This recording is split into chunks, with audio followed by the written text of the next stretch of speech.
The separation in the capillary electrophoresis takes place in a very thin and fairly long capillary.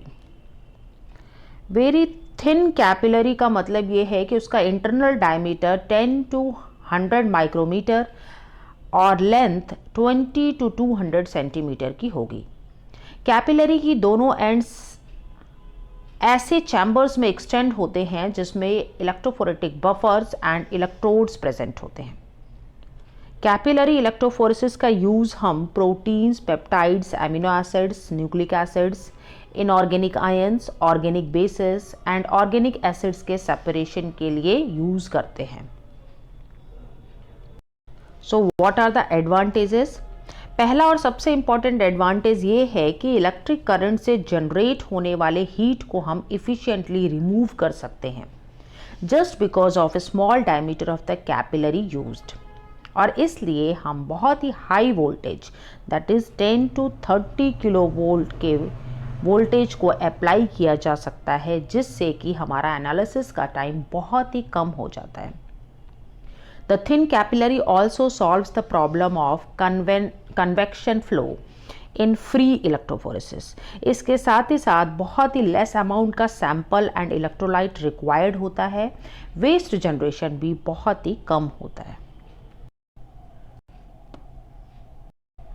Capillary electrophoresis में separation इलेक्ट्रोऑस्मोटिक flow की वजह से होता है, जिसमें सभी सैंपल कंपोनेंट्स का माइग्रेशन नेगेटिव इलेक्ट्रोड की तरफ ही होता है। कैपिलरी को इलेक्ट्रोलाइट सॉल्यूशन से फिल किया जाता है जो करंट को कंडक्ट करते हैं। प्लैटिनम इलेक्ट्रोड्स को इलेक्ट्रोलाइट रिजर्वायर्स में इंसर्ट किया जाता है to complete the electrical circuit. तो आइए बात करते हैं प्रिंसिपल की। हमारा प्रिंसिपल है इलेक्ट्रोऑस्मोटिक फ्लो। अगर हम बोरोसिलिकेट ग्लास कैपिलरी को कंसीडर करें तो इनके सरफेस पर negatively charge oxygen groups present होते हैं, क्योंकि कैपिलरी के सरफेस पर सिलानॉल ग्रुप प्रेजेंट होते हैं in the form of SiOH। Silanol groups are slightly acidic and in buffers at higher pH value the silanol group produces a lot of negative charge at the capillary, और ये negative ions इस form में present होते हैं। और ये भी बहुत ही इंपॉर्टेंट है यहाँ पर कि higher the pH the more negative charges on the capillary wall and the more positive charges in the fluid. इससे हमें stronger electroosmotic flow that is EOF का जनरेशन मिलता है। सिलानॉल से प्रोड्यूस हुए नेगेटिवली चार्ज ग्रुप सैंपल में present हुए positively charge ions को अट्रैक्ट करते हैं। तो नेगेटिव चार्ज ऑक्सीजन ग्रुप जो कैपिलरी लेयर पर प्रेजेंट होते हैं वो क्रिएट करते हैं फिक्स्ड लेयर। आइए फिगर की हेल्प से समझते हैं। ये है हमारी कैपिलरी वॉल, और कैपिलरी वॉल पर प्रेजेंट है हमारे नेगेटिवली चार्ज ऑक्सीजन ग्रुप। दोनों side negatively charge oxygen group present है, और ये क्योंकि कैपिलरी वॉल से लगे हुए हैं इसीलिए इसे हम फिक्स्ड लेयर या फिर हेल्महोल्ट्ज लेयर भी कहते हैं। इसके बाद हमारे पॉजिटिवली चार्ज आयंस जो अट्रैक्ट होते हैं इन नेगेटिवली चार्ज आयन से, that is this layer, this positively charge layer create करते हैं डिफ्यूज लेयर को। इन्हें हम डिफ्यूज लेयर इसलिए कहते हैं क्योंकि ये पार्टिकल्स फिक्स्ड नहीं होते हैं, but they move as a result of electrical energy. और बीच में प्रेजेंट होते हैं हमारे बल्क सैंपल। ये हमारे बल्क सैंपल हैं जिसमें दोनों ही टाइप के चार्जेस प्रेजेंट हैं, the positive charge and the negative charge also. इस तरह सारे ही पॉजिटिवली चार्ज्ड आयंस माइग्रेट करते हैं नेगेटिव इलेक्ट्रोड की तरफ और अपने साथ सारे सॉल्वेंट मॉलिक्यूल्स को उसी डायरेक्शन में कैरी करते हैं। दिस इज द डायरेक्शन जिसे हम फ्लो कह सकते हैं, and this overall solvent movement is called as electroosmotic flow. During this separation, uncharged molecules move at the same velocity as the electroosmotic flow, with very little separation. The positively charged ions move faster and the negatively charged ions move slower. Separation के लिए जब हम high voltage apply करते हैं तो sample ions appropriate electrode की तरफ move करते हैं, usually passing through the detector, and then a plot of the detector response with the time is generated, which is termed as electropherogram. Electropherogram कुछ इस तरह का दिखाई पड़ता है, जिसमें हम एक्स एक्सिस पर टाइम और वाई एक्सिस पर डिटेक्टर रिस्पॉन्स या यूवी एब्जॉर्बेंस को लेते हैं और इस सैंपल में हमने कुछ 5 तरीके के सैंपल मिक्सचर्स को सेपरेट किया है. These are the 5 peaks for the separation of 5 components present in the mixture. So this is the electropherogram obtain from the capillary electrophoresis.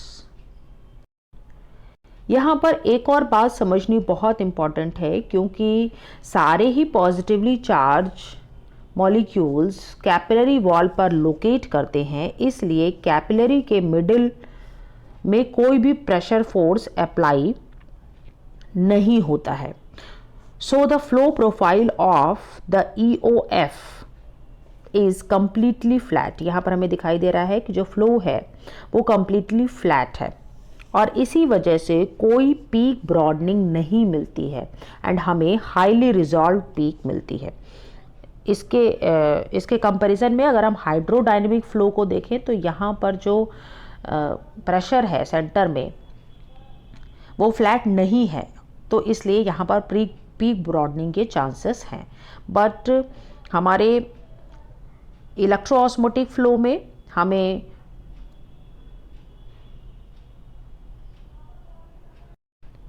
Flow profile बहुत ही फ्लैट मिल रही है और इसीलिए हमें पीक ब्रॉडनिंग नहीं मिलती है किसी भी तरीके से कैपिलरी इलेक्ट्रोफोरेसिस के केस में. आइए बात कर लेते हैं इंस्ट्रूमेंटेशन की. एक टिपिकल कैपिलरी इलेक्ट्रोफोरेसिस सिस्टम में high voltage power supply use होता है. इसमें 2 रिजर्वायर्स यूज़ होते हैं.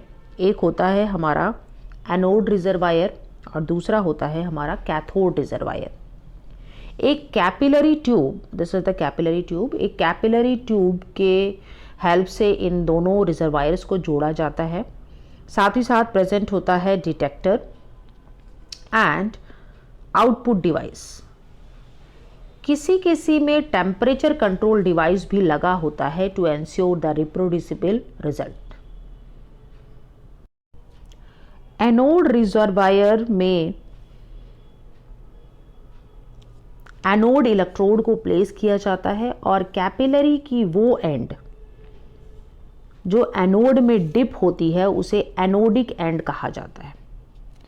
कैथोड रिजर्वायर में कैथोड इलेक्ट्रोड को प्लेस किया जाता है और कैपिलरी की इस एंड को कैथोडिक एंड कहा जाता है.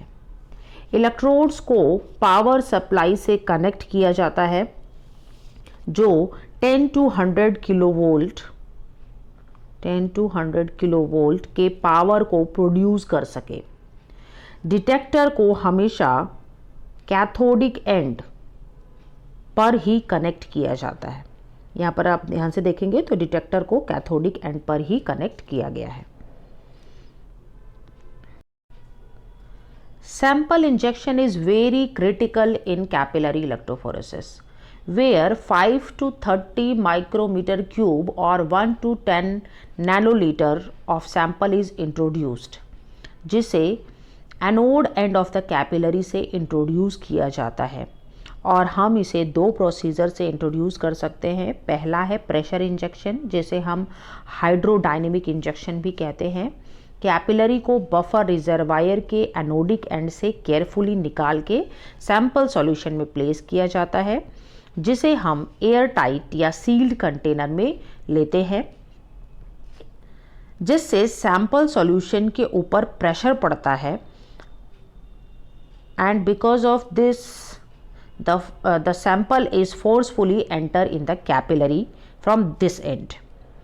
जैसे ही सैंपल इंट्रोड्यूस हो जाता है, कैपिलरी को फिर से बफर रिजर्वायर में रखा जाता है और फिर वोल्टेज को अप्लाई किया जाता है टू स्टार्ट द इलेक्ट्रोफोरेसिस।